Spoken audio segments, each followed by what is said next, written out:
Il n'est pas magnifique ce tribunal de Baugé en Anjou? Ce monument a été sélectionné pour représenter les Pays de la Loire au Loto du patrimoine 2020. Et c'est bien mérité pour Baugé, parce qu'ici nous avons aussi le château du roi René, érigé au XVe siècle. À côté, dans l'Hôtel-Dieu, il y a l'apothicaire qui date de 1675, authentique bijou de cette époque. On a également un morceau de la vraie croix d'Anjou un peu plus loin, rapporté en 1241. Sans oublier l'énigmatique clocher-tor du vieil Baugé. Bienvenue à Baugé en Anjou.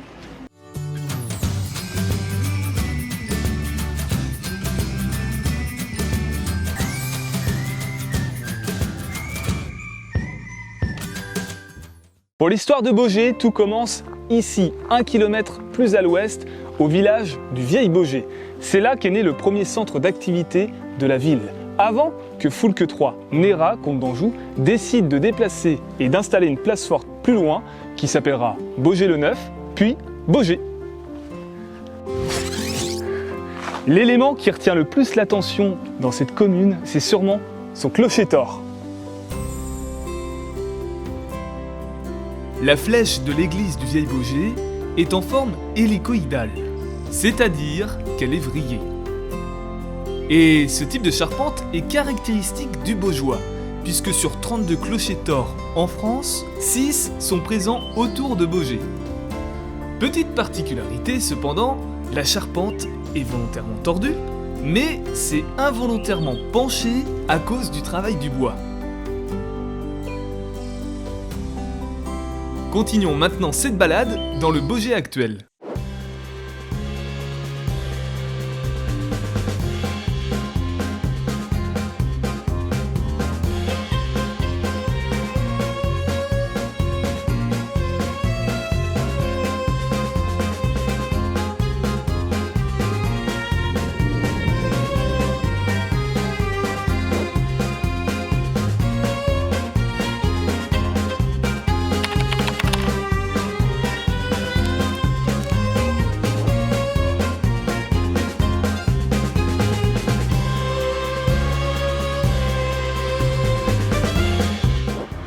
Juste là, on a l'ancien logis de la famille Cointreau, les ancêtres de ceux qui ont créé la liqueur et qui habitent aujourd'hui à Angers. Ça date de 1614, c'est marqué dessus. Et juste là, on a ce qui était leur boulangerie, cette maison à pans de bois avec le côté échoppe, commerce.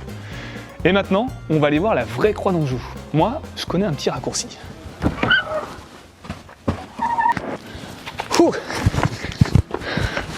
Champêtre ce raccourci. Mais au moins, il nous permet de gagner du temps et de débarquer dans cette rue qui semble anodine en apparence, mais qui pourtant abrite une des reliques les plus importantes que l'on ait en Anjou, un morceau de la croix du Christ, protégé par la communauté du Cœur de Marie, et c'est ici que ça se passe. Aux alentours de l'an 326, Sainte Hélène, la mère de l'empereur romain Constantin, affirme avoir découvert la vraie croix du Christ en Palestine. Elle en est persuadée grâce à la présence du titulus, le panonceau en bois au-dessus de la traverse principale sur lequel est inscrit Jésus de Nazareth, roi des Juifs. Et c'est ici, à Baugé, dans la chapelle de la Giroardière, que se trouve un morceau de cette vraie croix, représentant le titulus avec une seconde traverse plus courte au-dessus. Son arrivée en Anjou et sa longue et parfaite préservation tiennent du miracle. C'est tout d'abord un croisé du nom de Jean d'Alluy qui se voit remettre cette croix en 1241 pour ses actions et sa fidélité à Dieu lors de la croisade de 1239. Mais ce dernier revend presque immédiatement la sainte relique à l'abbaye de la Boissière à Dénezé-sous-le-Lude. C'est une bénédiction pour les religieux de jouir d'un tel bijou. Mais les guerres de 100 ans et leur lot de pillages anglais font craindre le pire pour la vraie croix. Vers 1357, elle est alors placée à Angers sous la protection de Louis Ier d'Anjou, qui lui voue un tel culte qu'il l'a fait orner de diamants et l'a fait apparaître 2 fois sur la tenture de l'Apocalypse. Plus tard, c'est le roi de France Charles V qui rajoutera les Christ sur chaque face. La croix d'Anjou, prétexte de pèlerinage dans le duché, revient d'abord à l'abbaye de la Boissière et y reste pendant de longs siècles à partir de 1456. Sauf que La Révolution française pointe son nez et rend bien nationale l'abbaye et tout ce qu'elle contient. C'est vrai? C'est donc Anne de la Gironvardière qui va s'empresser de racheter la sainte relique aux enchères avant qu'elle ne disparaisse définitivement pour la conserver pieusement là où elle se trouve actuellement. Merci, c'est très gentil. Pour la voir, il suffit d'appeler les Sœurs du Cœur de Marie et elles vous dévoileront sous bonne garde la splendeur de la vraie croix.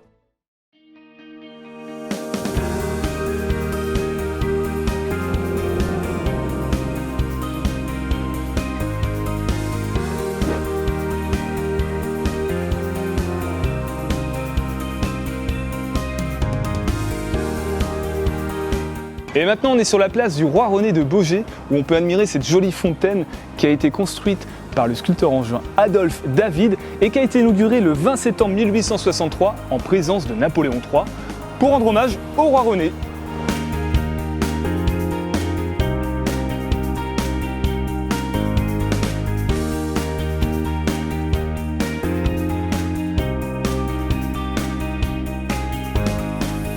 C'est le roi de France, Henri IV, qui a autorisé les Baugeois à construire cette église en 1593.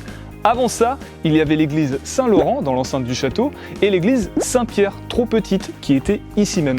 Aujourd'hui encore, cette église s'appelle Saint-Pierre-Saint-Laurent.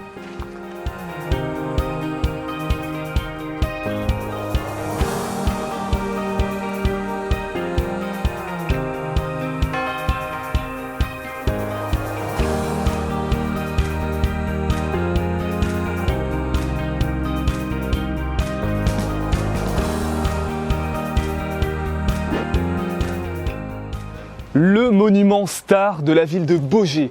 Quand le roi René hérite du château primitif, celui-ci n'est plus qu'un tas de ruines fumantes. Il décide donc de le reconstruire et le bâtiment qui s'offre à nous aujourd'hui est directement issu du XVe siècle. Je vous propose de découvrir son histoire avec Johan Olivier, le chargé du patrimoine de la ville. Bon bah ça monte hein. 68 marches. 68. Oui, Du coup c'est ce qu'on appelle un escalier à vis, c'est ça? tout à fait. Ouais, un grand escalier à vis, escalier d'honneur du château. D'accord. Un des plus grands d'Europe. Oui, parmi les plus larges d'Europe. On est à plus de 5 mètres de diamètre. Wow. Et ça servait à quoi du coup un escalier à vis comme ça? Alors, plusieurs raisons. Déjà, distribuer les étages sur les 2 niveaux. Ouais. Et puis, ça a impressionné les invités de marque aussi. Hein. C'est une démonstration de la puissance du propriétaire des lieux également. Et ce qu'il y a là-haut, ça, il y a un nom? Alors, c'est ce qu'on appelle une voûte en palmier. On voit Ouais. la forme, vous voyez, avec le tronc, et puis ensuite les feuilles qui représentent des armoiries ou des symboles propres à René d'Anjou. D'accord, donc là c'est des armoiries de René en fait. Voilà, tout à fait. Alors, au-dessus de moi, par exemple, vous avez l'Anjou, avec le blason de l'Anjou, avec les fleurs de lys qui ont été un petit peu piquetées pendant la Révolution. Ouais. D'autres petites lettrines, par exemple, des I qui représentent les 2 initiales de ces femmes, Isabelle de Lorraine et Jeanne de Laval. Jeanne de Laval, c'est fameuse. Et donc là, ça c'est la Provence. L'Aragon. L'Aragon. D'accord. C'est Yolande d'Aragon, ça vraiment. Voilà, tout à fait. D'accord. Parce que René d'Anjou possédait énormément de territoires sur le royaume de France et à l'extérieur également. Le roi René d'Anjou est véritablement tombé amoureux de Baugé et de ses forêts alentours. Pour y séjourner et accueillir ses invités, il décide la construction de ce château à l'emplacement des ruines du palais comtal qu'avait fait édifier en l'an 1007 Foulques III Nérat. Après le passage de René, l'édifice ne servira que très peu, sauf d'écurie pour les chevaux de la gendarmerie ou de petits théâtres.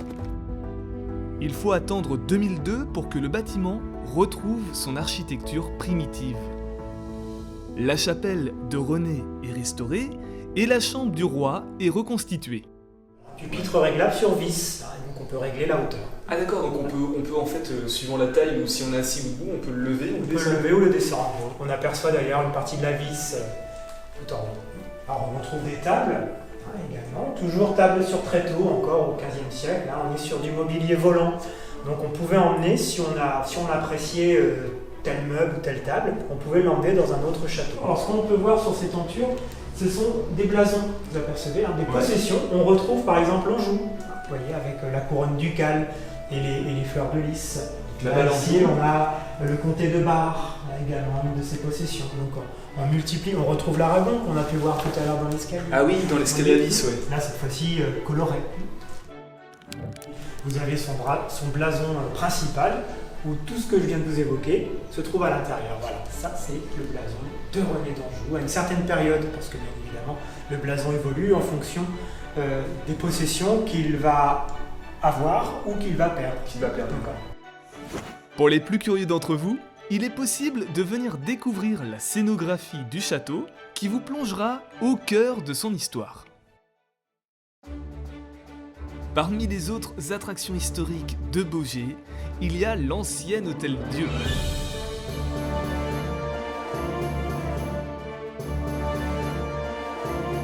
Johan Olivier m'explique que cet hôpital, vieux de 350 ans, est né sous l'impulsion de deux femmes en 1650.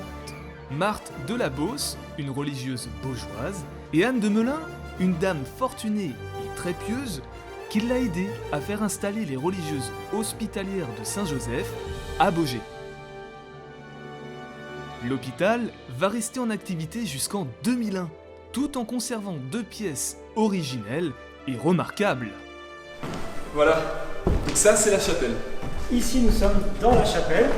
Normalement, ce lieu-là, ce cœur dans lequel nous sommes, était interdit il y a encore une cinquantaine d'années à vous ou moi. Personne ne se croisait, tout était fermé. D'ailleurs, à l'origine, sous cette grande voûte ici, il y avait une grande grille fermée avec des rideaux et on entendait uniquement les religieuses. Et lorsqu'elles venaient prendre l'hostie, en fin de compte, elles venaient communier, elles le faisaient ici, il y avait une petite trappe, à peu près à hauteur de poitrine, le prêtre venait et passait juste l'hostie à travers cette petite trappe, et les religieuses prenaient et faisaient leur génuflexion avec un signe de croix. Et on peut encore voir aujourd'hui d'ailleurs la marque du temps creusée. Et ça a fait creuser le bois, ça a fait travailler le bois. C'est incroyable ça. Le chœur qui se trouve là, réservé effectivement aux paroissiens, à la famille des malades, aux bourgeois. Personne qui souhaitait, il y a des offices quotidiennement, donc la chapelle est ouverte comme une paroisse. Et les malades, eux, derrière les grilles. Et voilà, les deux grandes grilles que l'on peut voir ici, c'était réservé pour les malades qui ne se déplaçaient pas. Ils restaient dans leur lit et assistaient aux offices. Et puis, derrière nous, enfin devant nous maintenant, le grand retable, qui lui est de cette époque, bien évidemment remanié au fil des siècles. Il y a eu d'importantes restaurations au milieu, fin du 19e siècle. On le voit avec toutes ces peintures murales. Et puis en face, on a la grande verrière, également de la fin du 19e siècle. Et Johan Olivier m'emmène maintenant découvrir l'autre bijou historique de l'ancien Hôtel-Dieu de Baugé. Nous voici ici dans l'apothicairerie, la pharmacie véritablement, de l'hôpital. C'est dans cette pièce que sont stockés tous les remèdes pour les malades de l'Hôtel-Dieu, de l'hôpital, et puis toutes les bases pour fabriquer ces remèdes qui étaient pour la plupart réalisés sur place par les sœurs. Je crois savoir qu'apothicaire en grec ancien, ça veut dire arrière-boutique, donc en fait c'était la zone de stockage pour fabriquer ensuite les médicaments. Tout à fait, c'est un entrepôt, sans mauvais jeu de mots. L'intérêt de cette pièce, c'est qu'elle est restée depuis 1670, donc quelques années après l'ouverture de l'hôpital. Anne de Melun, la bienfaitrice, va faire aménager cette officine, cette pharmacie. Et aujourd'hui, eh bien, on a la chance de découvrir l'ensemble dans son intégralité complète. Dans la partie basse, un ensemble de boîtes en bois qui font partie d'une originalité des lieux. On en retrouve assez peu. Et ce sont dans ces boîtes que l'on mettait des plantes principalement, mais aussi des minéraux ou des animaux, parties d'animaux, qui servaient à la préparation des remèdes. Et puis la partie haute, on retrouve de la faïence ou du verre dans lequel on a des huiles, des sirops, des onguents, des pommades ou des pénules. Donc là, clairement, on est dans l'ancêtre de la pharmacie, en fait. Tout à fait.